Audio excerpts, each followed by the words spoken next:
뻔뻔한 이웃의 최후. 서울 강서구의 오래된 아파트 단지. 이곳에서 30년을 살아온 63세의 정태홍 씨는 오늘도 평범한 하루를 시작했습니다.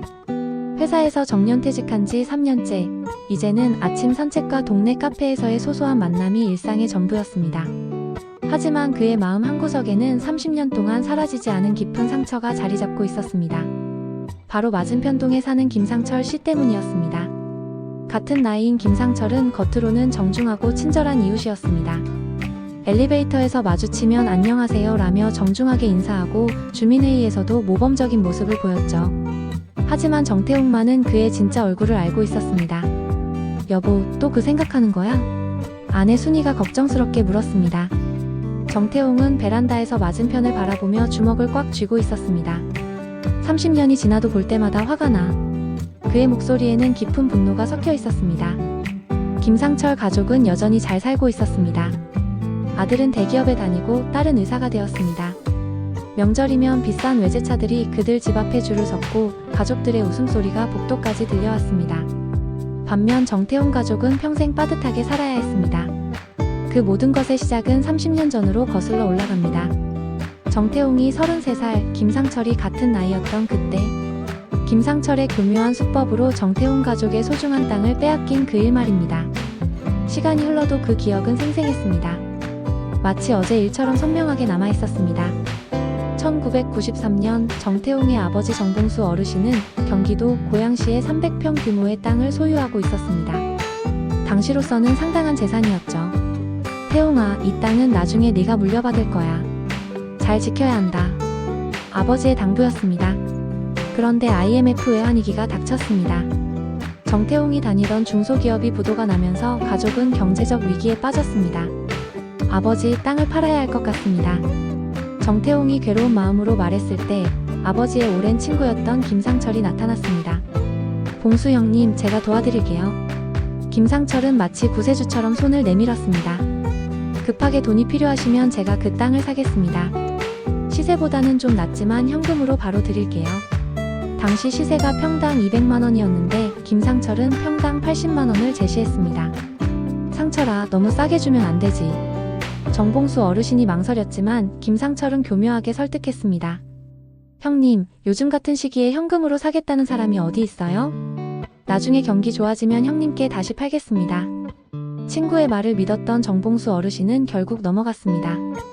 하지만 계약서에는 함정이 있었습니다. 재매입 조건이라고 적혀 있었지만 실제로는 김상철에게만 유리한 조건들이 숨어 있었습니다. 정태홍은 당시 법률 지식이 부족해서 그 함정을 알아차리지 못했습니다. 결과는 뻔했습니다. 경기가 회복되고 땅값이 오르자 김상철은 재매입은 불가능하다며 발뺌했습니다. 그 땅은 결국 평당 500만원까지 올랐습니다. 김상철은 하루아침에 억만장자가 되었고 정태홍 가족은 평생의 재산을 잃어버렸습니다. 그 후 30년 동안 정태홍은 분노와 후회 속에서 살아야 했습니다. 빼앗긴 땅이 있었다면 자녀들을 더 좋은 환경에서 키울 수 있었을 텐데, 집도 더 큰 곳으로 옮길 수 있었을 텐데, 늘 아쉬움이 남았습니다. 더 괴로운 건 김상철과 같은 아파트에 살게 된 것이었습니다. 김상철은 땅을 판 돈으로 이 아파트 최고층 넓은 평수를 샀고, 정태홍은 빠듯한 전세금으로 작은 평수를 겨우 구했습니다. 매일 마주쳐야 하는 현실이 고통스러웠습니다. 김상철은 정태홍을 볼 때마다 은근히 자랑을 늘어놓았습니다. 태홍이 형님, 우리 아들이 삼성전자에 들어갔어요. 딸이 의대를 졸업했다니까요. 정말 뿌듯해요. 마치 고이인 것처럼 자신의 성공담을 들려주곤 했습니다.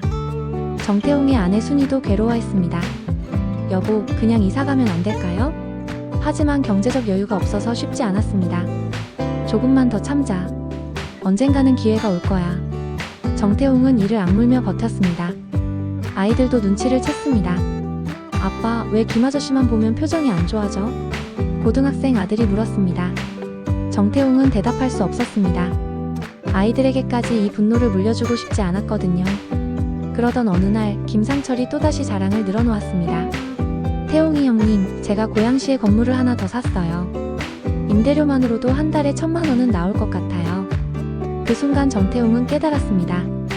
그 건물도 자신의 땅에서 나온 돈으로 산 것이라는 걸 말입니다. 분노가 치밀어 올랐습니다. 운명의 순간은 뜻밖의 찾아왔습니다.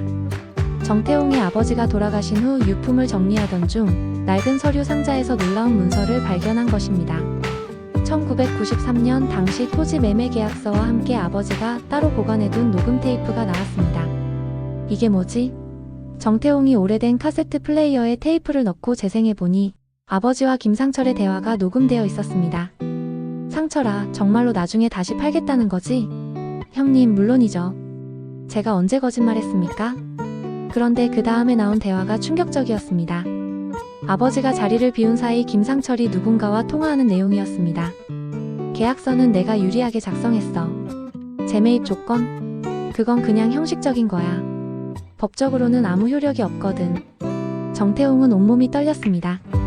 30년 전부터 김상철이 의도적으로 속였다는 증거를 찾은 것입니다. 아버지가 왜 이 테이프를 보관하셨는지 이제야 알 수 있었습니다. 생전에 뭔가 의심스러운 점을 느끼셨던 것 같았습니다. 더 놀라운 건 다음에 발견한 서류들이었습니다.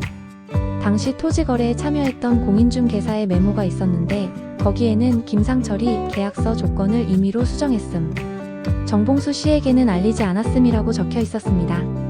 이건 사기야. 정태웅은 손이 떨렸습니다. 30년 동안 품어온 의심이 확신으로 바뀌는 순간이었습니다. 김상철이 단순히 기회를 이용한 게 아니라 의도적으로 사기를 친 것이었습니다. 정태웅은 즉시 변호사를 찾아갔습니다. 30년이 지났지만 사기 증거가 이렇게 명확하다면 법적 대응이 가능합니다. 변호사의 말에 정태웅의 가슴이 뛰기 시작했습니다. 드디어 복수할 기회가 온 것입니다. 정태웅은 법적 대응을 준비하면서도 가족들에게는 비밀로 했습니다. 아내 순이에게 말하면 이제 와서 뭘 하겠냐며 말릴 것이 뻔했거든요. 하지만 30년 동안 쌓인 분노는 더 이상 참을 수 없을 지경이었습니다. 김상철, 이제는 내가 당해볼 차례야. 정태웅은 혼자 중얼거리며 증거를 수집하기 시작했습니다. 당시 토지 거래에 참여했던 공인중 개사를 찾아가 증언을 받고 주변 지인들에게도 당시 상황을 확인했습니다.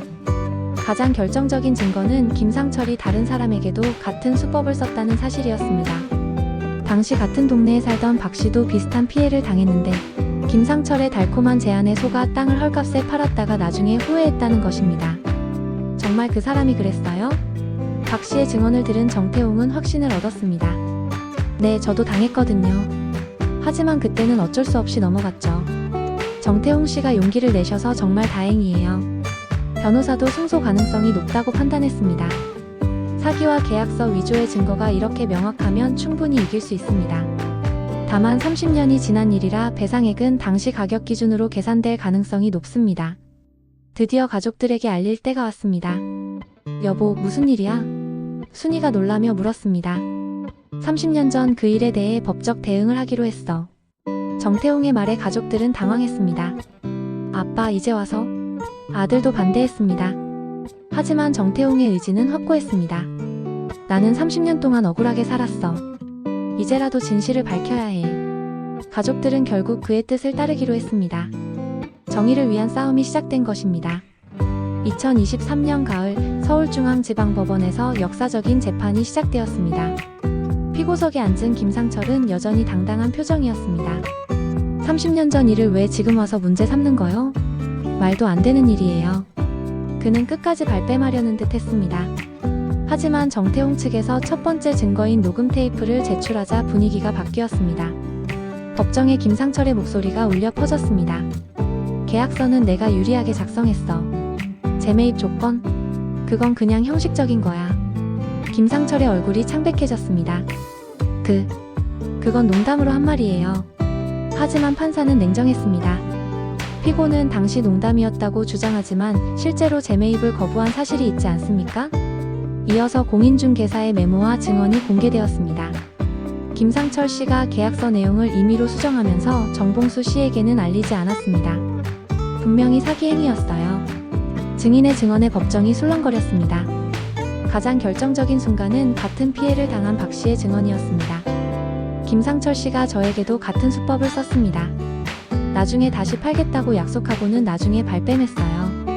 동일한 범행 수법이 드러나는 순간이었습니다. 김상철은 점점 궁지에 몰렸습니다. 저는 정당하게 거래했어요. 그때는 경제가 어려워서.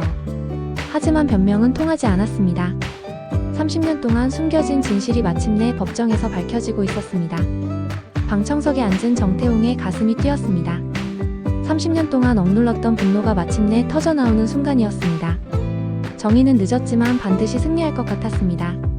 재판장에서 최후 변론이 끝나고 판사가 판결을 선고하는 순간이 왔습니다. 피고 김상철은 1993년 토지 매매 과정에서 허위 사실을 고지하고 계약서를 위조하여 원고를 기망한 사실이 명백히 인정됩니다. 판사의 첫 마디부터 정태웅에게 유리한 판결이었습니다. 따라서 해당 토지 거래는 사기에 의한 것으로 무효임을 선언하며 피고는 원고에게 당시 시세와의 차액에 해당하는 손해배상금 15억 원을 지급하라고 명령합니다. 방청석에서 작은 탄성이 터져나왔습니다. 김상철은 믿을 수 없다는 표정으로 고개를 저었습니다. 이럴 수가 없어. 하지만 판사는 계속해서 엄중한 판결을 내렸습니다. 또한 피고의 행위는 계획적이고 악질적인 사기 행위로 판단되어 추가로 위자료 3억 원을 지급하라고 명령합니다. 총 18억 원의 배상 명령이 내려진 것입니다. 30년 전 80만 원에 강매당한 땅이 드디어 정당한 평가를 받는 순간이었습니다. 정태웅은 눈물을 참으며 고개를 숙여 인사했습니다. 더 놀라운 건 김상철의 주변 반응이었습니다. 같은 아파트 주민들이 그런 사람이었다니 30년 동안 속고 살았네라며 충격을 표했습니다. 항상 모범적인 이웃으로 알려졌던 김상철의 민낯이 드러난 것입니다. 판결 후 기자들이 몰려들었습니다. 30년 만에 밝혀진 진실에 대해 어떤 기분이세요? 정태웅은 떨리는 목소리로 대답했습니다. 정의는 늦더라도 반드시 승리한다는 것을 보여준 판결입니다. 끝까지 포기하지 않길 잘했어요. 김상철은 항소하겠다고 했지만 이미 모든 것이 끝난 상황이었습니다. 30년 동안 숨겨진 진실이 마침내 세상에 드러난 것입니다. 정태웅은 마침내 웃음을 되찾을 수 있었습니다. 판결 확정 후 6개월이 지났습니다. 김상철은 결국 항소를 포기하고 배상금을 지급했습니다. 더 이상 같은 아파트에 살 수 없다며 다른 곳으로 이사를 갔습니다. 30년 동안 우리를 속이고 살았다니. 주민들의 시선이 차가웠습니다. 정태웅은 받은 배상금으로 오랫동안 꿈꿔왔던 일들을 실현했습니다. 우선 아파트를 더 넓은 곳으로 옮겼고 자녀들의 빚도 모두 정리해줬습니다. 아빠 정말 대단해요. 30년을 참으셨다니. 아들이 감탄하며 말했습니다.